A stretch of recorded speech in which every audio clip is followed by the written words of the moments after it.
ভালো কিছু রান্না করতে হলে মাছ মাংস লাগে না। তো যাই হোক, আসসালামু আলাইকুম বন্ধুরা। আপনারা সকলে কেমন আছেন? আশা করতেছি ভালো আছেন।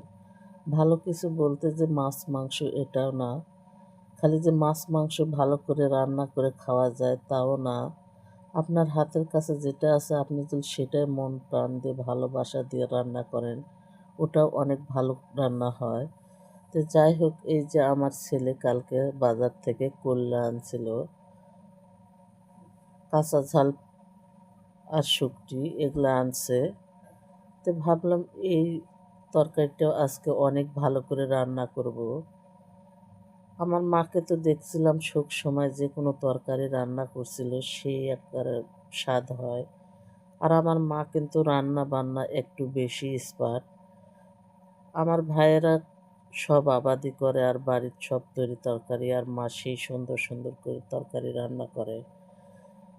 একদিন আমার ভাইয়া কুশারের আবাদ করাতে সেন্টারের কিছু সিআইকে দাওয়াত করছিল বাসায় খাওয়ার জন্য।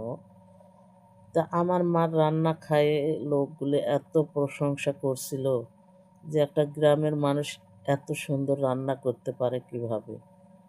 আমার মা ছিল গ্রামের একটা সাদা মাটা মানুষ, তার রান্নার হাত ছিল অনেক ভালো।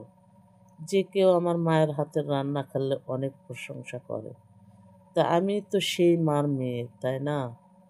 আমি তো পারবো আমার মায়ের মতো রান্না করতে। তো যাই হোক, আমার মা কিন্তু সব রান্না যেরকম ভালোভাবে রান্না করে, আমরা ভাই বোনেরা অনেক ভালো ভালো রান্না খাসি আমার মায়ের হাতে। তো এই যে আমার ছেলে করলে আনছে, শুকটি আনছে, তো ভাবলাম প্রতিদিন তো এক মতো করে তরকারি খেতে ভালো লাগে না, নিত্য নতুন তো তরকারি আন্দায় যায়। তো ভালো কিছু বলতে খালি মাছ মাংস বোঝায় এটাও না।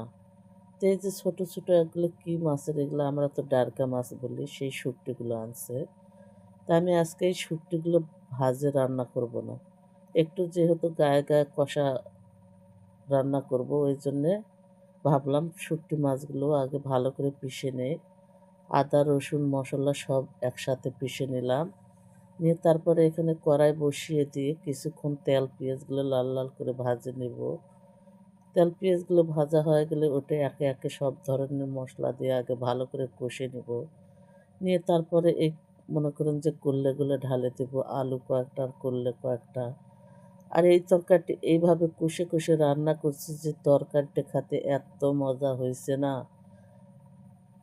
এইভাবে রান্না করে না খেলে বুঝতেই পারতাম না যে ভালো কিছু বলতে খালি মাছ মাংসই বোঝায় না।